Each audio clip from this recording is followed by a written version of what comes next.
You are in the session on rendering value while demonetizing identity. I'm Jen Behrens, this is Adam Migas. We're going to talk to you about some privacy and security controls that you can utilize, or some approaches specifically that you can utilize to harness the value of identity data that you have in your systems while making it less of a target for external actors who may try to come in and do nefarious things.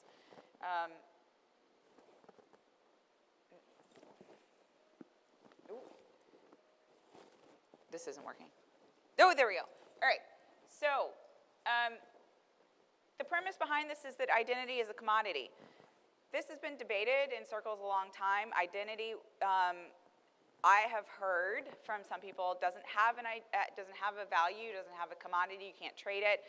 I actually disagree with this. I think your identity data is very important. I'm not touching anything, and these things are going. I think you can actually utilize and harness your identity information as a commodity. And I'll break that down.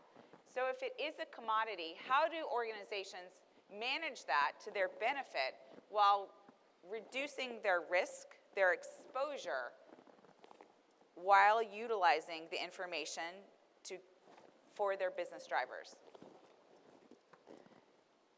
So my solution as the privacy engineer working with these systems in conjunction with the security officer or the security engineer is to figure out how to make the identity information, so those attributes, claim sets, credentials, whatever the information you have in your system throughout the entire data journey, valuable to your business drivers. You need to be able to sell the t-shirt at the end of the day to get your user through the system. You need to be able to market to them, to sell to them, to satisfy your C-suite, but you don't want to have that big target on the outside of you that says, look at me, I have all this financial data, I have identity data, I have healthcare data. So what do I do in order to make it less valuable to the external actors or anyone on the outside while keeping the value internally so that we can use it? So again, what do I mean by a commodity? Well, let's look at some of the definitions. It's an article of trade or commerce. Guess what? Identity data. It's something of use, advantage, or value, and it's unprocessed or a partially processed good. Well, that sounds a lot like what a lot of our identity data, we collect it, we process it, we transfer it, we change it all around between attributes and credentials and claim sets, and then we push it out the other side. So I really do believe that this premise is correct in the market that we have these days. The way we use identity, the way that people trade identity for goods and services fits with the traditional sense of a commodity. So what do I mean by demonetize it? I actually thought for a couple of years that I made this word up. I didn't actually make the word up. It's apparently an actual word. So much for my brilliance there. But basically it means to remove the value of something. And so that's what we want to do with the identity data. So how do we do that using privacy and security?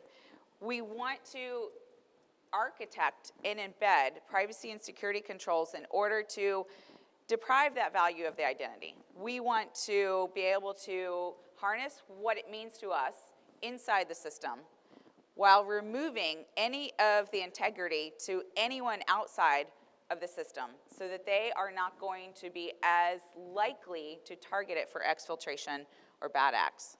So the traditional tools of privacy, this is where this gets really boring and why I think not a lot of people are here. There are a lot, the FIPS, Fair Information Practice Principles. Who knows about the FIPS?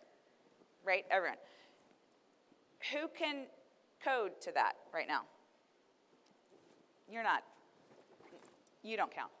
So if I go and sit with an engineer, a back-end engineer, or the DevOps team, and I go, let's talk about data minimization in your programming and in your code. Guess what happens? Nothing pretty, right? This is me. The first year that I did this, I had every Thursday morning from 9 a.m. to 12 p.m., 3 hours every Thursday morning for 6 months with my main engineer to talk about this life cycle, and I had to explain how the digital solution for a triple blinding effort was going to meet data minimization. And I had to explain that to NIST.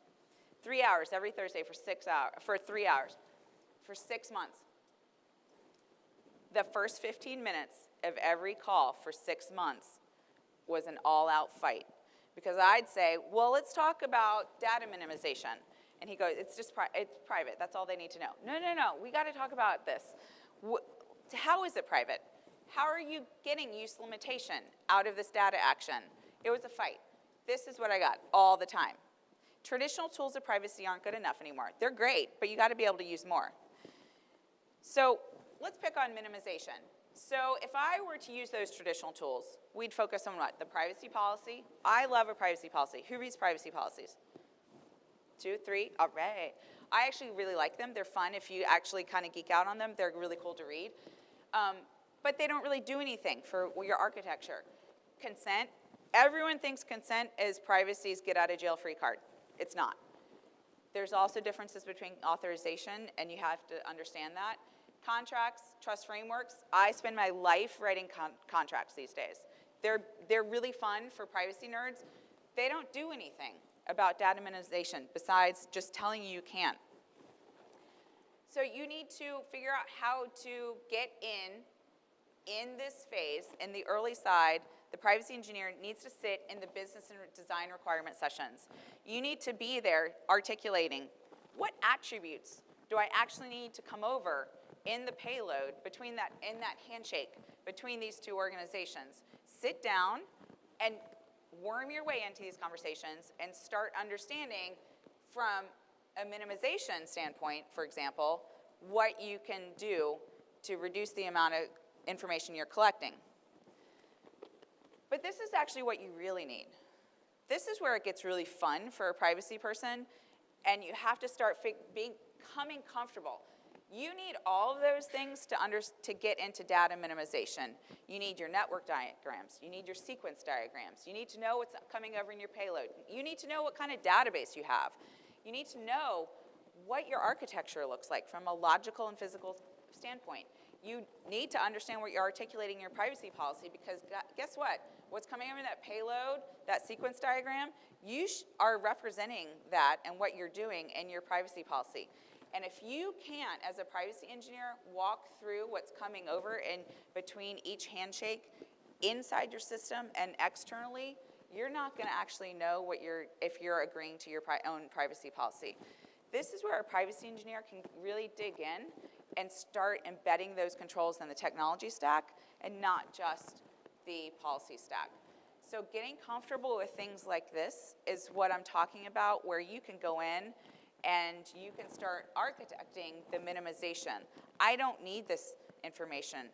This actor number 2 doesn't actually need to get the whole credentials or the whole attribute set. We could do a claim set. Age verification. Social security number. How many times does someone's social security number change in their life? Doesn't, right?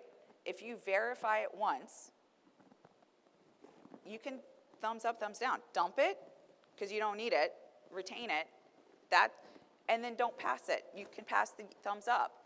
That's a great example of data minimization. But until you start breaking it down, you aren't necessarily aware of how many times a whole SSN is going anywhere. Age gating, over 21, under 21. You can, in this example, we've got the actual age. You probably don't need that. You could do age range. You could do over 21, under 21, 18, those sorts of things. These are some of the ways that you can start actually architecting into the solution how you're minimizing the data. So my solution is that you need to actually get in there. This is how you have to negotiate using the privacy engineering tools about the different principles. You're grounded in those principles, those beautiful FIPS that I showed up at the front, but how to actually get the controls baked into the technology stack in addition to the policy stack so that they start complementing the security controls that are there to protect the systems. And ideally, as the privacy professional, you're working hand in hand with a security professional so that when you're protecting the data and they're protecting the systems, it's all flowing together. So going back to those fair information practice principles, we looked at some of the other ones that were out there around consent and authorization, data quality, integrity. These are some of the things that Adam's going to speak to that go hand in hand with how you have a holistic approach to privacy and security and harnessing, again, that data, but reducing the likelihood of exposure. Yep, so, hear me okay? So I'm from a security perspective, I basically look at this as how do I enable Gen. So people talk about the relationship between privacy and security. I like to call security a necessary prerequisite to privacy. You can't make anything private, you can't control anything unless you can secure it. So the first question I ask is, how do I enable Jen to do what she wants to do? And for the purpose of today, I'm just going to drop back up a level, Jen, and concentrate on minimization, but I'm just going to go back to those principles, and there they are listed out. And that's roughly, in this case, how I map them. And I would point out, there's frameworks, of course, for everything, and so there's more sort of rigid, well-defined mappings. I'm not going to rail on those. I'm just going to sort of look at it like it is, and that's how if you look at what Jen's presented, that's how I map it. So if you look at individual participation and consent and authorization, those basically, in my mind, as a security engineer, map to authentication and cryptography, because I need to actually find out who somebody is if I'm going to understand that they are the ones who are participating, and if they are to consent, I usually need some form of cryptography to ensure that they have consented in some way. So in the next couple of slides, I'll make that a little more real, and I'll get into those families of controls, and we'll talk about a couple ways that we can actually do what Jen has asked us to do here, which is demonetize the value of identity. Next. Yep. So under authentication and cryptography, how many presentations have you guys been here? Seen here that we were talking about the need to implement multi-factor authentication. Standard password isn't really good enough anymore. I'm not going to spend a whole lot of time on that, except to say, it's well past time to do multi-factor authentication. I'll just add, use secure channels. OTP over SMS is sort of widely regarded as already past due. App push, there's a few different ways of doing it, but use a secure channel is the point. And then also robust session management. If you're going to implement multi-factor authentication and you don't want to destroy your user experience, then you're going to want to figure out how to do that in such a way that you're really just stepping up when required and you're authenticating with that second factor the minimal amount of time, frankly, and that boils down to having robust session management. And this is an example of where sitting down, the privacy and the security people can sit down with your engineers to navigate, for example, that session management. From a privacy perspective, that's often overlooked when the system's being architected. And so having the awareness that needs to be considered in a security and a privacy context is critical to enhance the overall solution's security, but then also to get the user through the system. Yep. So then on the cryptography front, so if I'm going to actually protect data, I need effective public key cryptography, and I'm this is high level, so PKI is difficult to do right. Blockchain has, of course, taken over the conversation for the last few years. So I'll bring it up here, and I'll say something positive about it, which I don't usually do. So one of the things that's emerged out of blockchain is it makes a great registry for public keys. So regardless of how you do it, you need effective public key cryptography, and you can actually look at blockchain as a possible way to do that. And then on the access control and audit front, so data-driven access control. I don't know if you guys caught the Axiomatics folks talking about ABAC or PBAC, but this fine-grained entitlements and access control is what it is the best practice. The exactable standard using it is also best practice, and you need that kind of granularity if we're going to fulfill Gen's requirements. Encryption of data at rest, right? So this is something we love to say that we'll do one day and never get to because it's so hard, and it is. Again, I'll on the blockchain front. So the blockchain has spurred a lot of interesting developments in the cryptography space. And one of them is that, as I said in the previous slide, is giving users the ability to actually have, end users have private keys.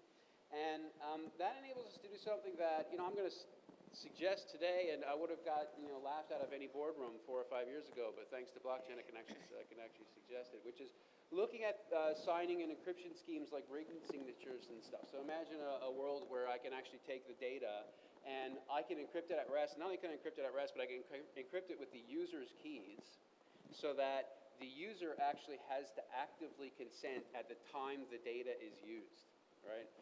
That's pretty powerful. And now, because we're putting public keys in the user's hands, it's possible. So we're down to 4 minutes. And so I want to make sure that we have the opportunity to answer questions if you all have them. But again, what we're proposing is that if you actually look at how to translate some of the very high-level principles around privacy and security into the engineering side of delivering a solution, and you can break apart data actions, you can break apart the decision points around how you're presenting information to users or how you're collecting it from a UI perspective, where to put those controls in place, you can actually maintain what you're trying to do within the system with all of that information, that beautiful data that you collect and harness from people, without continuing to expose the risk for that identity, whether it's through malicious internal actors, which can happen, but also from putting that big target on your back. If you have identities, you're going to be a target. And so the goal, along with getting a user through the journey to buy the t-shirt at the end of the day, if you're an online retail store, your other goal should be not be a target to have those identities taken and used without your permission. So through embedding controls in the entire life cycle of the architecture, the decision points, everything that you're doing, you can actually start reducing the external value that that identity has while maintaining the value internally. So that's our presentation in the short 20 minutes we have. Does anyone have questions? I would love to walk through every privacy principle and how we could engineering and control that out. So I'll open for questions. Andrew?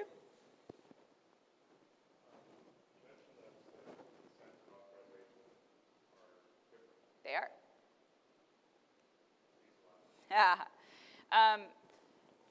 Notably, all right, consent usually is a general yes, you can do this for I want to proceed through your system.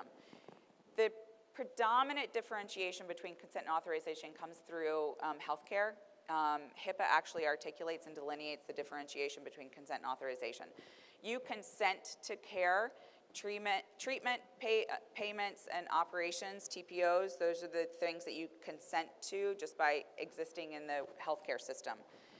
Anything else that happens with your information or your physical being, you have to give specific authorization, which means if they want to do some other surgery, if they want to send your data off somewhere else, if they want to do something, you have to give a very granular authorization that specifically articulates the exact thing that they're going to be doing with your data, your information, or your person. For me, when I work with solutions and identity solutions in particular, I always push organizations to focus on that authorization. You need to throw up a modal, you need to do some really crafty UI UX to help users understand the specific thing you're doing with data that you may not have presented when they said, yes, I'm coming to your website. That's a general consent. If you're going to take that information and do something with it internal, if you're going to collect very specific attributes directly or passively from their systems, engineers love to grab and hoard everything that they can, OS, device ID, geotag, session date, time, all, right? All of that kind of stuff. You really should have some level of authorization for that so people will understand. The other side of privacy and UX, and there's a harmony there, is we don't lie to our users. So tell them what you're going to do with it. Get their authorization to do it. Okay. Other questions? We're just that awesome. I think we're actually 2 minutes over. So, oh, there's another question.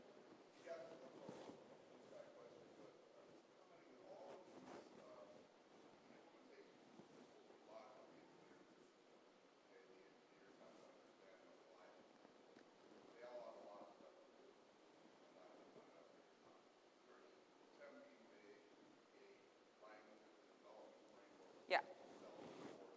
Oh, self-enforcing.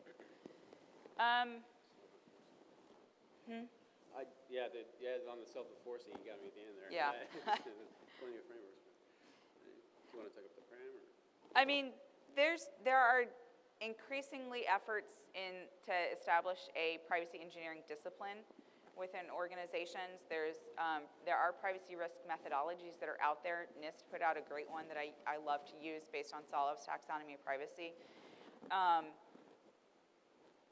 It's hard. I will say, whenever I start working with an organization, I become the least liked person for a solid 6 months because I'm sitting down with the engineers and trying to articulate what transparency means. The principle of transparency means when they're architecting when they're coding their solution. What I like to see is usually at that 6 to 9 month marker, that's when it flips, and it's this really interesting transition that happens. All of a sudden, the engineers start coming to me, and it's all business units. The marketing people that I've worked on, how do you actually articulate a message and you're not violating Can-Spam Act? It's the front-end developers who are going, ooh, I have this new way to present this information. They start coming to me after that, and they're like, I think I need to think about transparency when I'm doing this. It's the you say it enough, it happens. You articulate it enough. Your privacy people have to start getting comfortable to sit down with your engineers and your developers and hang with them. And that's how I grew out of privacy, is doing that. It's a really fun way to do it. And then you have to have your staff open enough to do that and not scare them out the door. But after a while, it becomes that they start getting it, they start speaking it, they start embedding it into their own life cycle. It's probably not the answer you were looking for. I would just summarize it as, and what I try to do in my slides today was just, think about it, and it's ultimately a mapping exercise. I don't want to stand up and sort of talk about fancy frameworks and stuff, because that's just it. If Jen and I get together and sit across from each other at a table, and we talk about those principles, I'll figure out how to map them to security controls. I would encourage you to just do that. Just sit down and figure out for the privacy policies and principles that your privacy person wants you to adhere to, how you realize them from a security perspective, and it's a mapping exercise.